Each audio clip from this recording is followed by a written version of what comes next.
Good afternoon, everybody. My name is Jane Brooks, and as a member of the steering committees for both the UK Association for the History of Nursing and the RCN History of Nursing Society, it is my great privilege that I was asked to chair this event, and I feel very honoured to be doing so.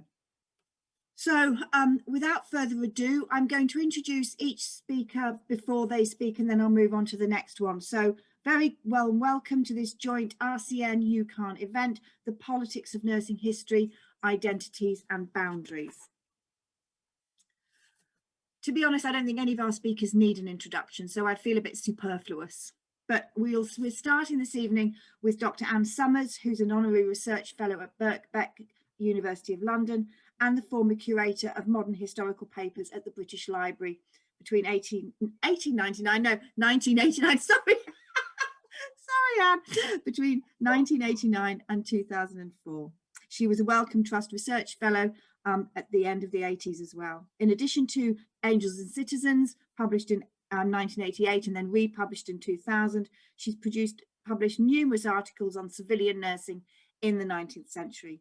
Her latest book, which is fabulous, I have read it, is Christian and Jewish Women in Britain, 1880 to 1940, Living with Difference, and that was published in 1917. So without further ado, Dr. Anne Summers. Actually, it was published in 2017, not 19, but that's okay. I'm very glad you've read it. Thank you, Jane. Thank you very much. And many thanks to the college and the association for the invitation to speak today. I'm the non-nurse of the group, and I'll start by answering the question which came very baldly from the organisers: why did you write it? The answer takes me back to the 1960s, at a time when neither schools nor university syllabuses took us beyond 1914. And those of us who were lucky enough to see the theatrical production of Joan Littlewood, Oh, What a Lovely War, it was mind-blowing. We were completely bowled over. So many of us started thinking about that carnage and the inexplicable way in which the world had fallen into it and kept it going for so long.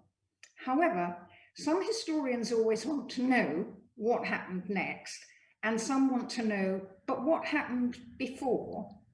And I fall into the latter group, which is why the book ends in 1914. This was a wonderful time to be writing history. By 1970, there was such a plethora of new initiatives, particularly in social history. The practice of interviewing elders, which was really refined and encouraged by the Oral History Society, was part of the movement for history from below, not just the kings and queens and governments that we've mostly been fed in our school and university curricula. And there were the history workshop conferences where people could bring the fruits of their research into their own backgrounds, into their own communities, and work on subjects which hadn't left loads of archives behind them. And more generally, the 1970s were the time of women's lib, second wave feminism. And as you'll see, that had a great impact as well. So the early 1970s found me living in Oxford, teaching an extramural class called Oxford in World War I. So this was absolutely of the moment. We were very surprised as a class to find that there'd been no commemorative volume on the subject, which did exist, which these were produced in many other cities and towns. So we read local newspapers and we did local interviews, and the local press helped with a shout out to pensioners in the area. And that's how I met a gentleman who'd been in the Boy Scouts and then been in the Church Lads Brigade and then had volunteered like a shot in 1914. And that led me to thinking about these preparations for war, which had not been very much studied for this country. Prussia, oh yes, we knew about Prussian militarism, but not about this country. And so I published an article based on interviews, but also on journals of the period, on how boys and men had been organized before the outbreak of war, at which point I think historians such as Sally Alexander and Anna Davin said, well, where do the women come into this story? My first reaction was to think about those women who handed out white feathers. But then I did come to see that those VADs, the voluntary aid detachments, might be the best female equivalent of the Church Lads Brigade, the Boys Brigade, the public schools cadet forces, the officers training corps, and the territorial army. Now, on the whole, I believe that writers don't choose their subjects choose them. Or certainly what is current chooses the historians who are available to pick it up. And I'm going to spook you out now in a thoroughly unscientific fashion, and to say that perhaps Angels and Citizens was always going to happen, because I can never forget the day I went to our absolutely wonderful local history library in Oxford, and I was combing through the biographies to see, you know, which individuals might have been living in the city between 1914 and 1918. And so I was just going through every single book on the shelves, and I picked up a memoir by a woman. She was called May Wedderburn Cannon. Oh, good, the dates were right. Even better, she was a VAD nurse. Even better, she had joined the VAD in 1909 when it was formed, well before the outbreak of war. And then I had to find somewhere to sit down because I read that I was living in her house.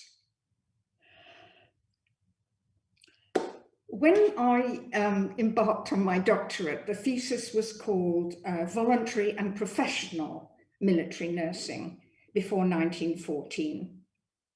So to briefly mention the sources, this involved Red Cross archives and the archives of the Order of St. John and St. John Ambulance, as well as the archives of the Royal Army Medical Corps, Quarank, the War Office, the Royal Archives, though you can only read those when you have your thesis, the Royal Archives at Windsor.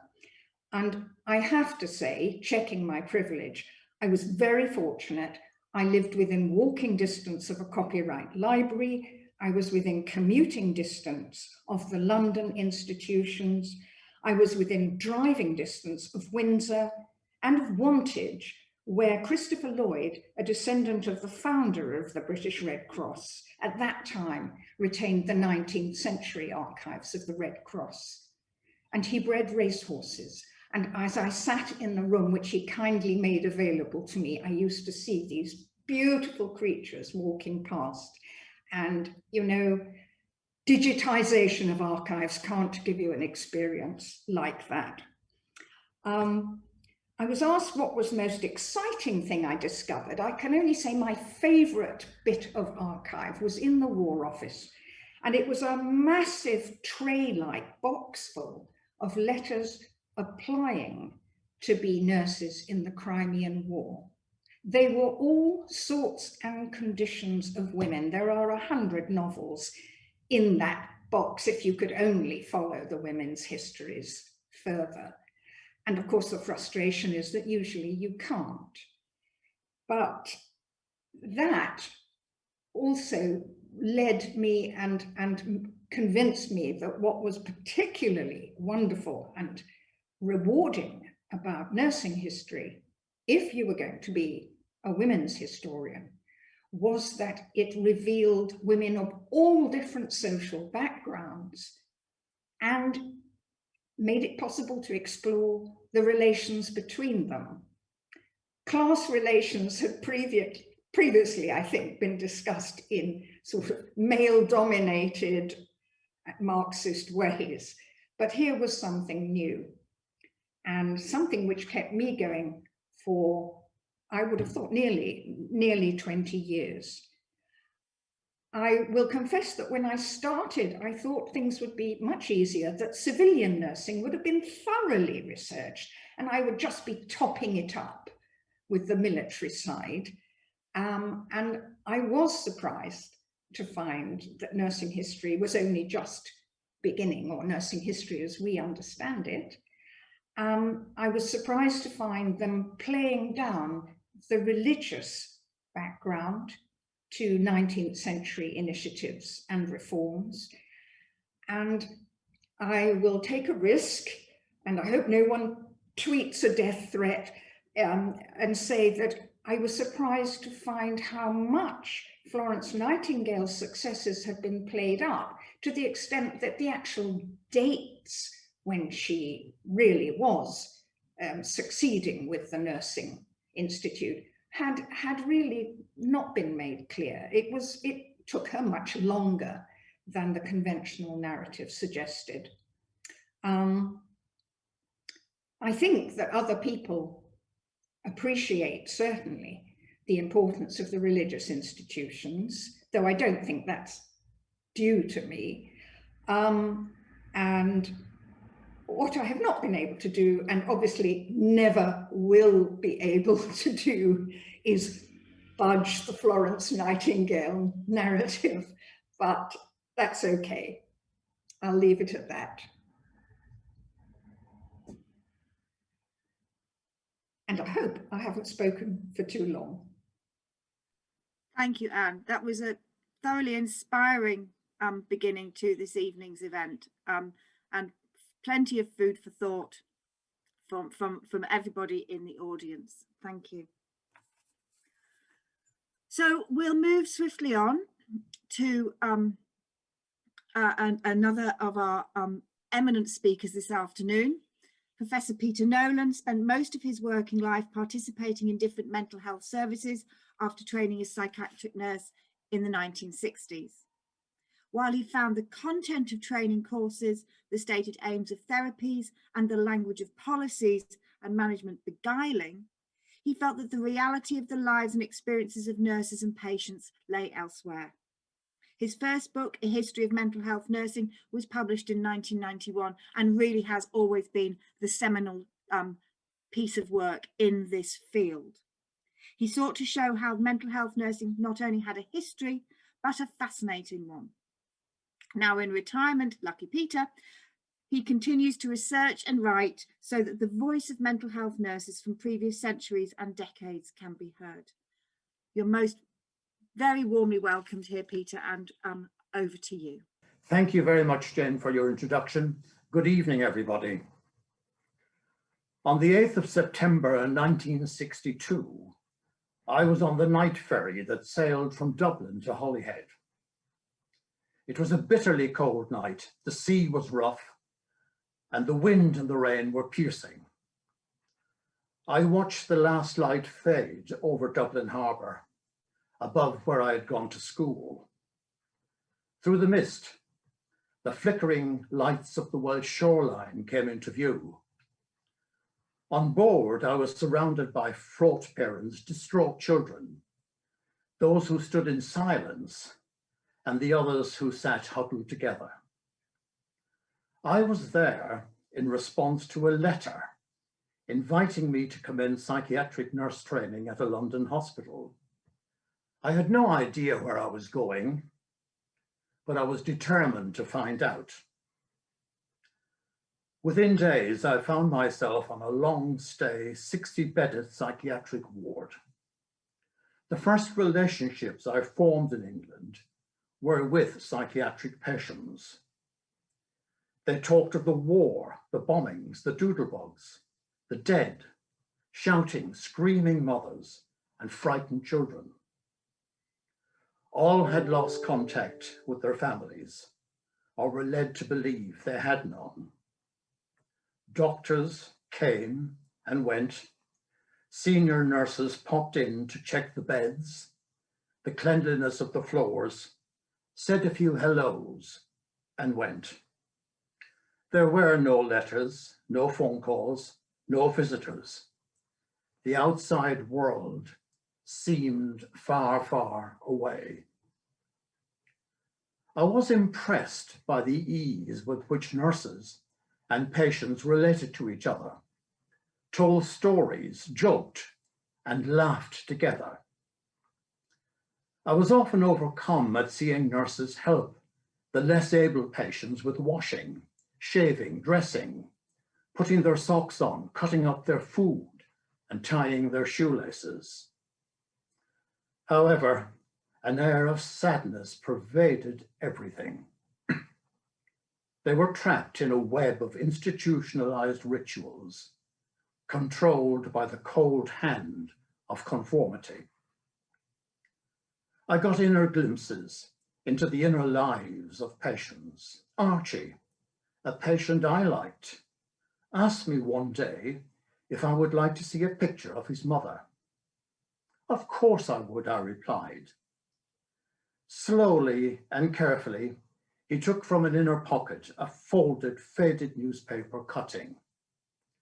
It was a picture of the American actress Lana Turner. Archie stared admiringly at the picture. "Isn't she lovely?" he whispered. Later in the day, the charge nurse remarked casually to me, "Those who don't know their histories invent them." And then there was Iggy from the East End of London, who would periodically intone, "I wish I had something to get well for." The words of Samuel Beckett came to mind when seeing patients staring intensely into the distance.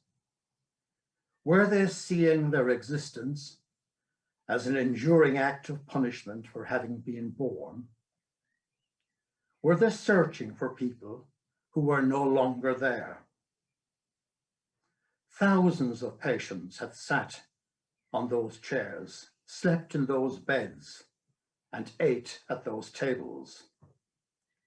When they died, they were placed on the trolley with the unsteady wheels, pushed awkwardly through the back door of the ward, and deposited in the adjacent mortuary.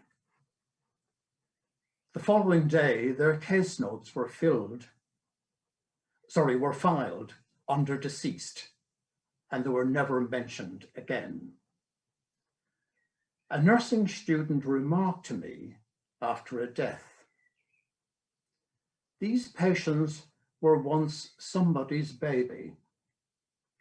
They dreamed of growing up, falling in love, and being part of a family.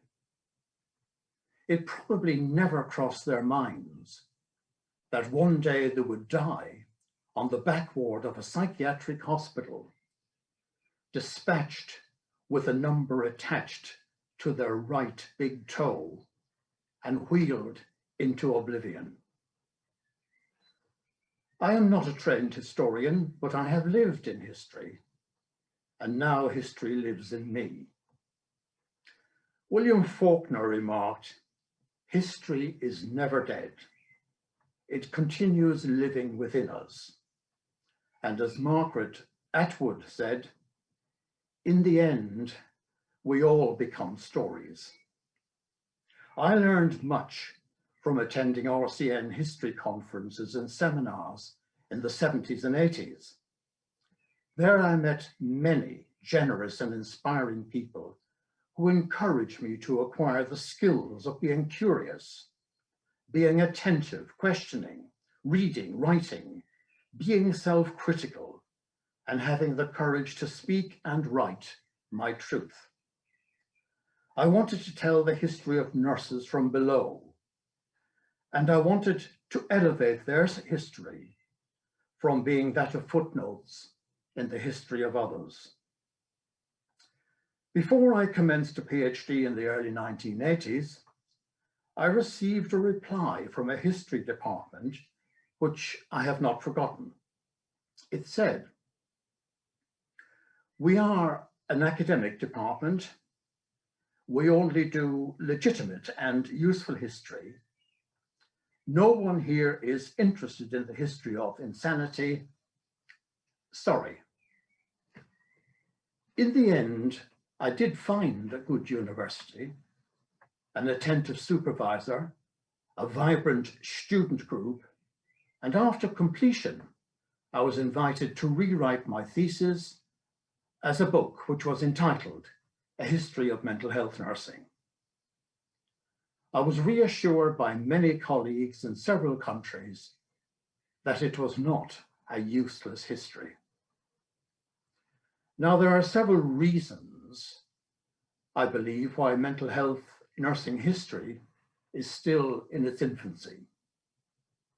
First, there's the low level of historical literacy amongst nurses, the lack of curated primary sources, the many diaries, biographies, and reminiscences that lie unopened on shelves or in drawers, the large number of repressed, lost, rewritten, destroyed, or misremembered records, and of course, the absence of academic leadership in mental health nursing history. Our first objective is to be truthful and resist telling histories that make us feel comfortable or presenting the past in ways that we would like it to have been. For some, reading about the many powerless, defenseless, and vulnerable people who were so cruelly treated at the hands of nurses can give rise to shame, embarrassment, and revulsion. Even worse is the fact that senior personnel did nothing or looked the other way. We must be mindful that a debt is owed to the mentally ill. And as Walter Bagehot said, it is a hallmark of a civilized society that its most vulnerable citizens are treated with respect and dignity. History also reveals the many fine, compassionate, and resourceful nurses who provided outstanding care for their patients in the forms of companionship, love, and hope. A mature profession engages with its past, confronts it, learns from it, and is eternally alert to its shortcomings and deficits. A knowledge of the past should fortify us in telling our truth to power.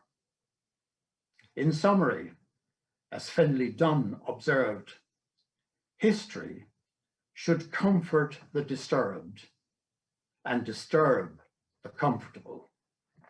Thank you. Thank you, Peter. That was another inspiring and deeply moving talk. Really very, very moving, and I'm sure many people will have questions and comments for you. But without further ado, I'd like to move to our third speaker. Dr. Karen Flynn is Associate Professor in the Department of Gender and Women's Studies and the Department of African American Studies program at the University of Illinois, Uber-Champaign. Dr. Flynn is also Associate Chair for the Department of Gender and Women's Studies. Her book, Moving Beyond Borders, Black, Canadian and Caribbean Women in the African Canadian Diaspora, was published by the University of Toronto and won the Lavinia L. Dock Award from the American Association for the History of Nursing. She's currently working on a second book project tentatively titled The Black Pacific, the African Diaspora in East Asia, that maps the travel itineraries of young Black EFL teachers across borders. And of course, we all very much look forward to this book being published, having read her previous work. So without further ado, Dr. Flynn. Thank you so much. First, I'd like to say thank you to the RCN for this invitation to be here, and to my fellow panelists. Great to be on this panel with you, and also to the audience. I'll say, I guess, good afternoon, good night, and good morning. My interest in Black nurses was due to the glaring absence of Black women in Canadian history. I chose to focus on Caribbean migrant nurses for my MA thesis because I was impressed by the fact that every week at my church, there would be these nurses on duty. And it became clear to me that they had this special role in the church. Then and now, these nurses continue to be admired and respected. So back in the 90s, you know, before we were like online and had digital bulletins, I would peruse the bulletin to see which nurses were on duty, even though I had no idea who these women were personally. Of course, in a lot of Black churches, nurses also have a presence at funerals. They're the ones who comfort grieving families, as well as provide us with handheld fans and Kleenex to wipe our tears. For the dissertation and later the book project, I expanded the focus from Caribbean migrant nurses who trained in Britain and migrated to Canada to include Black Canadian nurses whose ancestors have been in Canada since the 18th century. The inclusion of Black Canadian nurses was intentional because Canada often ignores their 400 years presence on Canadian soil in favor of most recent Black immigrants, such as immigrants from the Caribbean. This exclusionary practice, I would argue, works to construct Canada as both a geographically and demographically white space in place. In other words, in the historical record and in the public imagination, Canada is a white country with white people. So the main subject of my research were Black and Caribbean nurses, and I wanted to focus on questions of migration and identity formation and reformation.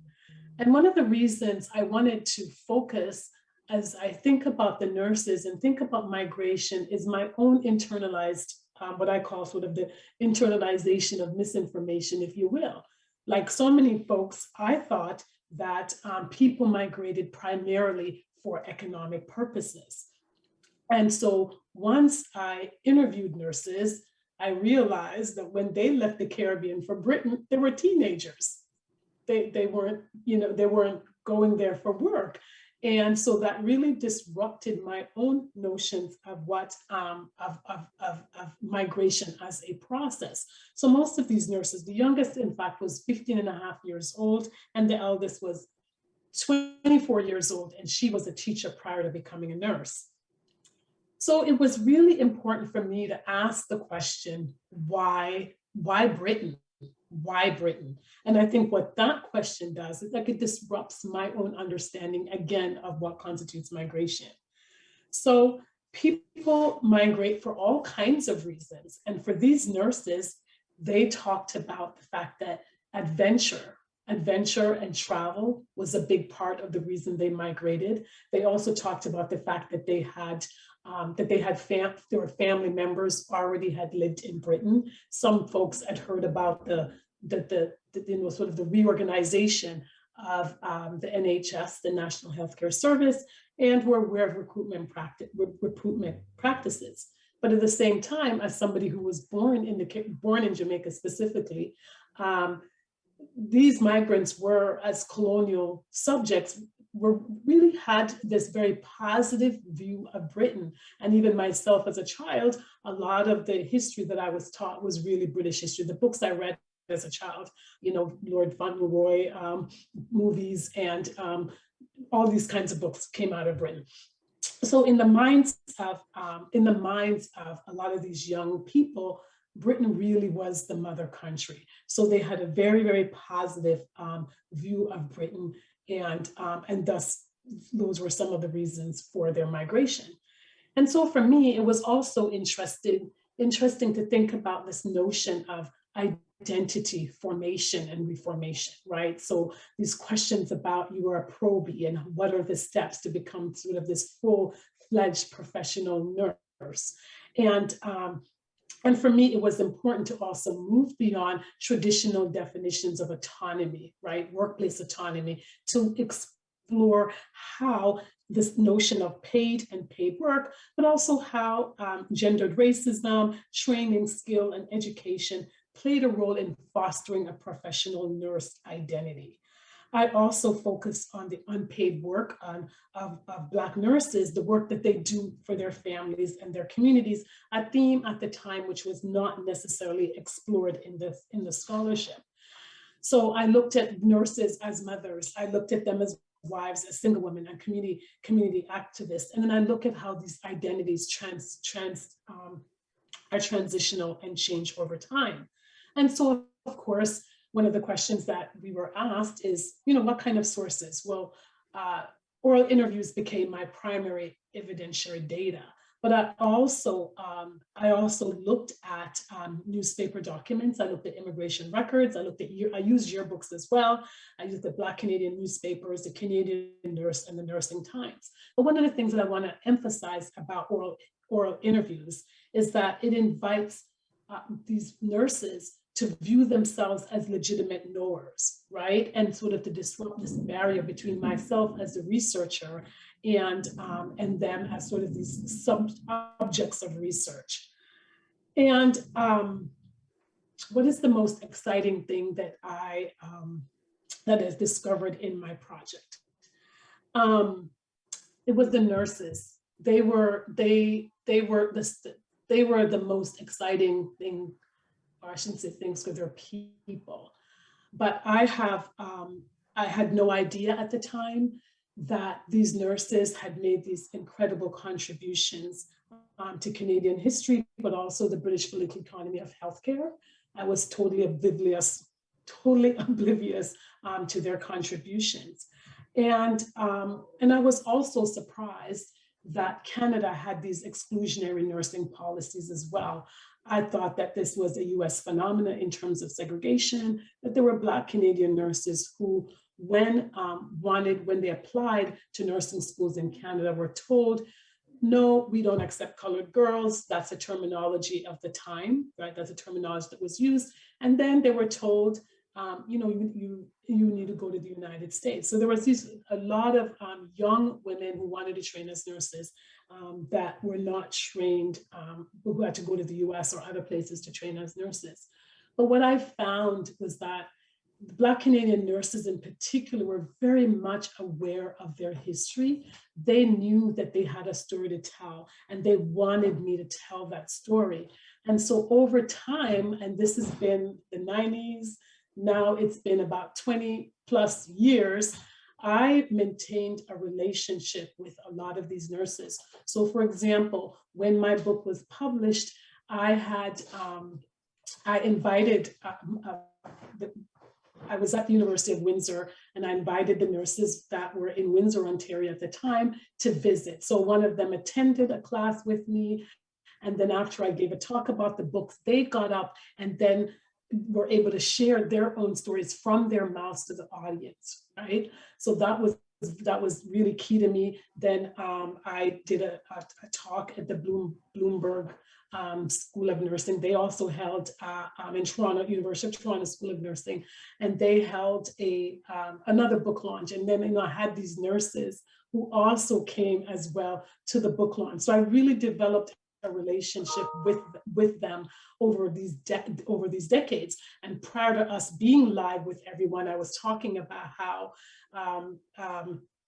one of the nurse, she's currently in a nursing home, and I was invited to her birthday party because she turned 99 in March, and so for me that's the key, that I was able to have this relationship with these nurses over time. And yes, several of them have passed away, and I have been really, really devastated. But that, I would say, is the most exciting thing that came out of this wonderful and amazing research. Thank you so much. Thank you, Karen. And our third inspiring speech, and I really love that notion of the interviewee feeling like they are now the subject of an important person rather than just an object of research. And I think that's, for people who work in oral history, that's really central to the work that we do. So our final, but and certainly not final but not least speaker is our very own Professor Dame Anne Marie Rafferty, Professor of Nursing Policy and former Dean of the Florence Nightingale Faculty of Nursing, Midwifery and Palliative Care at King's College London. She's a historian and health workforce policy researcher and was the first nurse to gain a doctorate, her DPhil in modern history, from Oxford University. Her well-known book, The Politics of Nursing Knowledge, was first published by Routledge in 1996. I can't believe how long ago that actually is, but it doesn't feel like it. Most recently, she's published Germs and Governance, The Past, Present and Future of Hospital Infection, Prevention and Control, edited with Marguerite Dupre and Faye Bound-Alberti. She was president of the Royal College of Nursing from 2019 to 2021. Thank you very much, Anne Marie. Well, thank you so much, Jane, for those very generous words of introduction. And I'm just so humbled by what I've heard before me. It's rather intimidating, if I'm absolutely honest. And I'm sitting here, I'm not a has-been president actually until Thursday. So I'm finishing my term of office on Thursday here. And it's been quite a moving day already because people have been giving me all sorts of wonderful presents and probably saying, good riddance, Rafferty. No, I hope not. But it's been an honour to serve here as president. And wow, how can I follow any of those amazing talks? They're so riveting, and their storytelling kind of capability, and as you say, Jane, so inspiring, I hope, to other future historians. In fact, you know, both Anne and Peter have been great inspirations to me as well. Karen, whose work I know, but less so. I know, you know, that the migration and the interest in the sense of adventure, it correlates with our interest in colonial nursing as well, which I've sort of dabbled in. But I guess I got into, you know, nursing history. I never set out to be a historian at all, if I could even call myself that. I was really on a track to be a clinical researcher, and that's how what I was doing before I had the good fortune to end up at the Wellcome Unit for the History of Medicine in Oxford, which is where I met Anne and also Peter. And I think really I got into this business really through my mum and her stories. She was a nurse, and she well, I hope I'm not going to be chucked out this building and told you've got to go now, Anne. Your time's literally up. Hopefully not quite so soon. But she trained in fever nursing and general nursing, and indeed in midwifery in the late 30s through the war. And, you know, when we had quiet moments together, which I have to say weren't that often because she was working fiendishly hard, she used to talk to me about her kind of training, particularly as a fever nurse. But before that, you know, she left school at 13. She was forced to do so because of family poverty. And she would be horrified if I was talking about that now. But she slipped her mortal coil a couple of years ago at 99, and was always craved education, I think, for herself, and felt nursing was, as she told me, a very stark choice. And I think it resonates with this theory that Anne and Peter have, and indeed, you know, Karen talked about class. I said, so why did you go into nursing? And it was quite pragmatic. She said, well, look, the choice was either you worked in a factory if you came from a background like me, or you did nursing. And I did nursing because I could actually get some top-up education. So that was, you know, a rather non-romantic reason why she entered nursing. So I was quite struck by that kind of class argument. And also, it was a haven for women of a certain class but it didn't really fit the kind of stereotype that we had heard about. And as Peter has been telling us, you know, his stories about patients and so forth, I guess I was also very curious as a student nurse going through a very different program as a university nurse in one of the first, in fact, the first program of university nurses in Edinburgh. And our kind of diet of reading was, some of it was the classic social science studies from the 1950s, 60s and 70s, and studies of institutionalization and, you know, Isabel Menzies' life. And we were kind of baptized in this ideology about reacting against a form of nursing that, and critiquing it, you know, that really had to be displaced and dispensed with. And I think that's something that Anne herself writes so beautifully about in Angels and Citizens and subsequent work about the rise and demise of the domiciliary nurse, and, you know, the role that rhetoric and propaganda plays in reform. So I was living this sort of strange life as someone who came from a working class background. My dad was a coal miner, and you know, not really feeling I sort of fitted particularly snugly into university life in Edinburgh, but thinking about, you know, that kind of the lives of patients and this critique.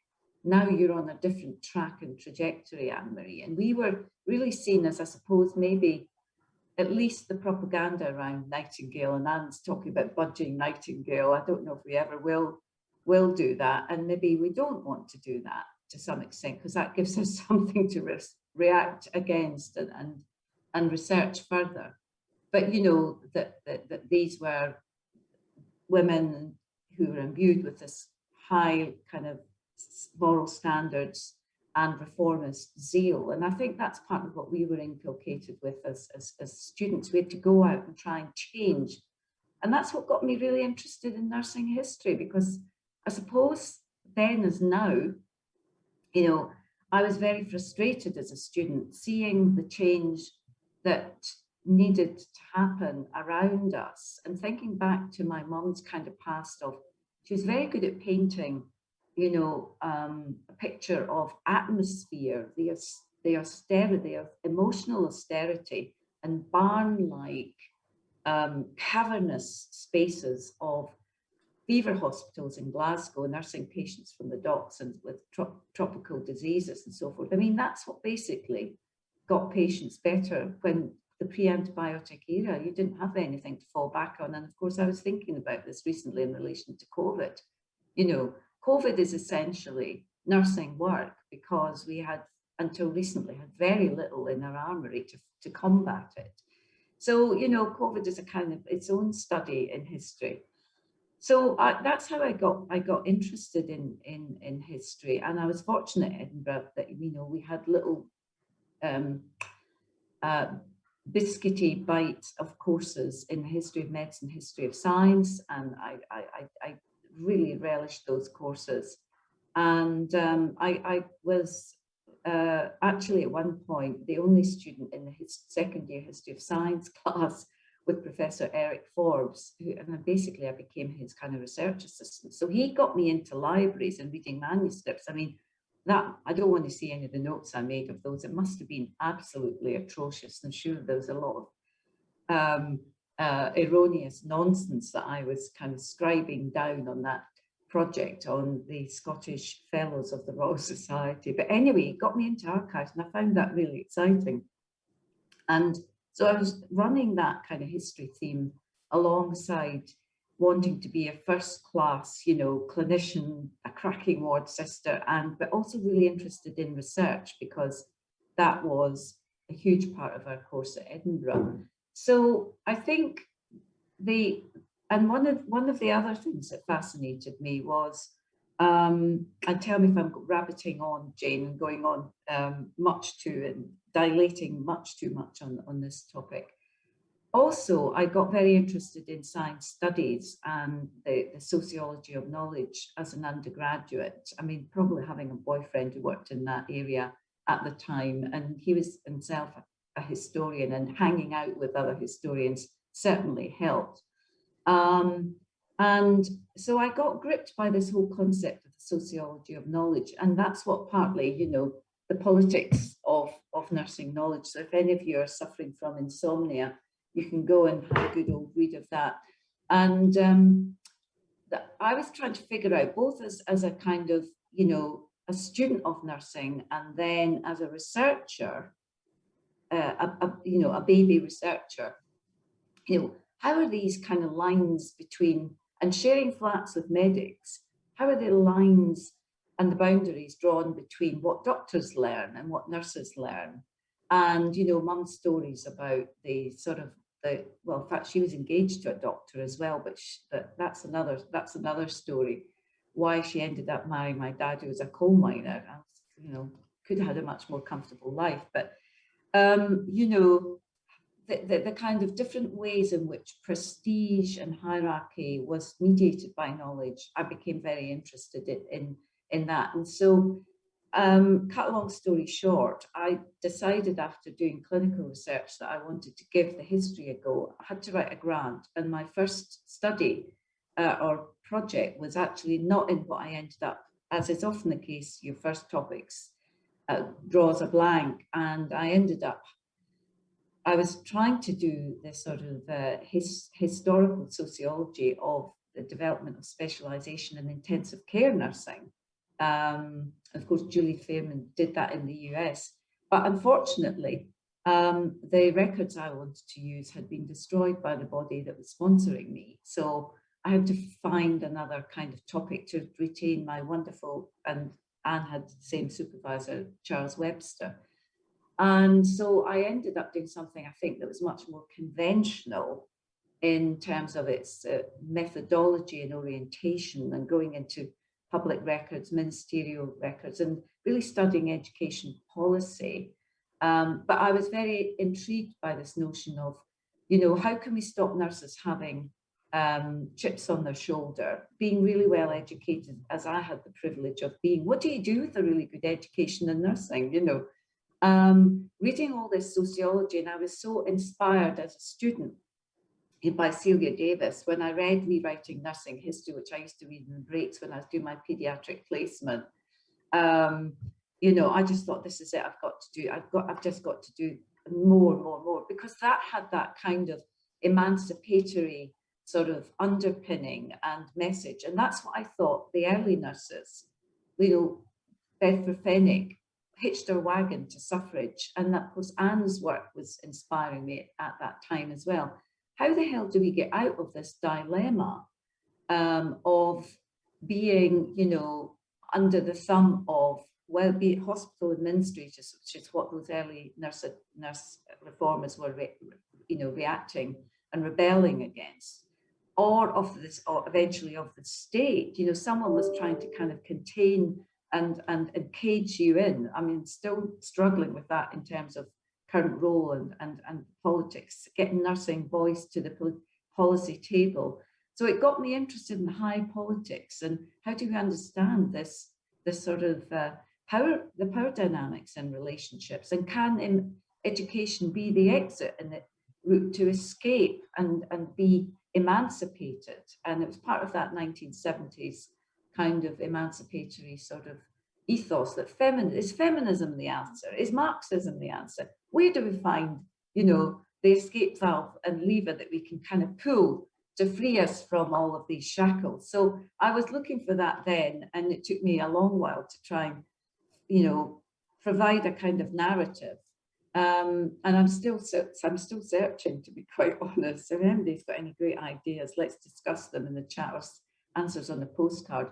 But I suppose, you know, the oral history that I did as a project alongside, you know, the thesis, delving in the archives, was really enlivening. I've interviewed Dame Elizabeth Cockayne, first chief nurse in the Ministry of Health under the National Health Service. She was a gem, brought all of that alive, and then several cohorts of general secretaries from the RCN here 2 minutes. Thank you, Jane. So that was very, very exciting. I think getting that live testimony and threading it in to the hidden spaces in the records, as well as, you know, the leadership and the failures, as well as some of the successes. But the successes, honestly, were quite difficult to find. But the main big lesson that came out for me for studying education policy and policy more generally is that policy doesn't occur in a vacuum. It's actually often borrowed from another sector. Policy is made by analogy. And that's what I found with education policy and the leadership strategies that nurses use. They borrowed from doctors, often using similar tactics in registration kind of debates. That's what I sort of, you know, try to map through a historical kind of process. But you know, the aspiration levels started to sort of sink over time, because initially these nurses were inspired. The first generation were inspired by nurses entering Oxford and Cambridge and women getting into higher education. Then it started to slip into technical education and further education, and then it slipped further into secondary education.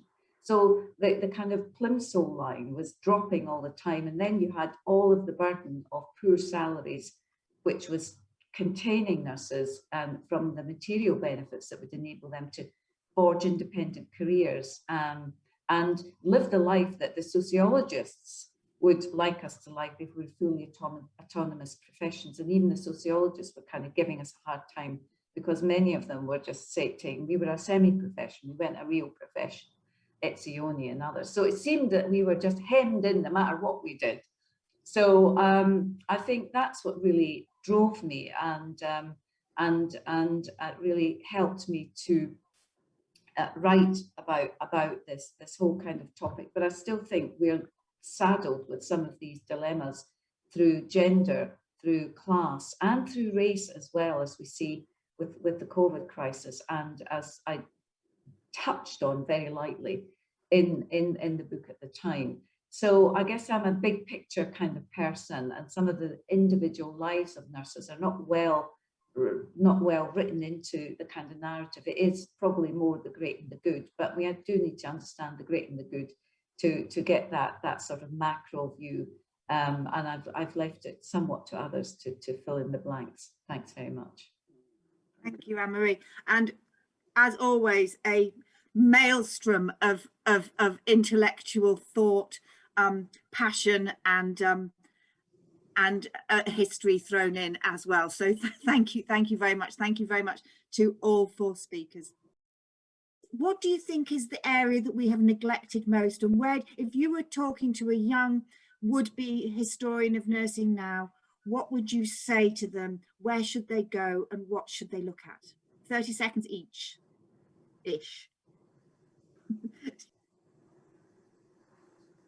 I was shaking my head. I'm not at all sure, but I think I would think that a very rewarding direction would be Karen's. That is to say, I do think the word transnational is overused, but there is this melding of cultures which we see, particularly in the way nursing learns from practices in different countries and different cultures. And I think work on colonial nursing, mission nursing, and then more modern migrations would be a very, very rewarding direction to take. Karen, do you want to come back in on that, please? I want to come back in. Good. Thank you, Anne. So I definitely, I think what we could learn from nursing history is actually echoing Peter, is to really explore the evolution of modern nursing, who it included and who it excluded, and how that particular history currently impacts the current structure and organization of nursing. It's still very hierarchical, and there's these cleavages along race, gender, class, and sexuality lines. You know, for me, I think that having having knowledge about this idea that nursing was really intended for white middle-class women, right? We know that, as Anne Marie pointed out in reference to her mom, working class white women could assimilate really into some of these values, right? That the occupation, sort of this image of the proper nurse, if you will, sort of these Victorian ideals about femininity, but for racialized and Black, Black women, other Black women, this wasn't the case. And so I think it behooves us to think about nursing in the contemporary moment. In the US, I think the statistics is that 75% of nurses are white, right? I suspect Canada, similar statistics, even though we don't necessarily do statistics on race, but I'm talking about looking at nursing journals. I'm talking about looking at the conferences. Whenever I go to nursing conferences, there's hardly any racialized peoples at these conferences. A lot of the presentations themselves really reinforce whiteness. So it's organized, not just us as scholars who we're studying, but the organizations and the journals, all of that really, there's so much work that needs to be done, because there's this ongoing reinforcing whiteness and white nurses as the norm. I could just add, a nurse is someone who is put in a position of authority over other adults. And the rest is, as you say, commentary on where authority and prestige and respect are located in a society. And you've nailed it, Peter, did you have a thought about if you were going to inspire a young nurse historian now, what area you would think would be valuable? What's been neglected? Is that question for me or for Peter? No, for Peter. Oh, right. Sorry, Jen, I've just been thinking about the responses. Just let me tell you briefly what's going through my mind now, thinking back on my time as a nurse and observing things. I still believe, after all this time, there's a rhetoric and a bureaucracy that is separate. It's a rhetoric that services a bureaucracy. But then there's a reality behind that in which people exist. And I think the rhetoric is different, the relationships is different. And that dichotomy has always bothered me. And I recall being taught a rhetoric of liberalism, respect for patients, kindness, compassion. And yet I saw, this is mental health nursing, patients who were restricted, coerced, given medication that didn't want it or didn't choose it. And they had to tolerate the effects of it. And then patients requesting things that could never be delivered. And nurses existed between these two extremes, that on the one time there was an over-bureaucratized language that appears in discussions, in nursing reports, and sometimes in the journals that we were reading. And yet there was a reality behind that was very different. Now, I'm not saying the reality behind it was so different that there was some sort of malice or dysfunction going on. I thought there was great humanity in there that never surfaced, that was never talked about. And that's what struck me going back to the ward. I mean, I loved the way the patients and nurses talked to each other.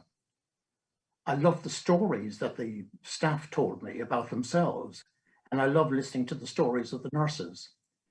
But nothing ever happened to these stories because they weren't valued. Thank you, Peter. And finally, before I hand over to our wonderful audience to ask you questions, Anne Marie, do you have anything you'd like to add to the comments that have been made? I'm sure you do. Well, I mean, I just am very struck as well by, the whole material kind of culture world. And I know that, Karen's in Canada and Siobhan Nelson's producing this and gave a fantastic lecture not so long ago on her case studies, one of her case studies. in her upcoming book on the material culture of nursing. So that's a very kind of evocative area.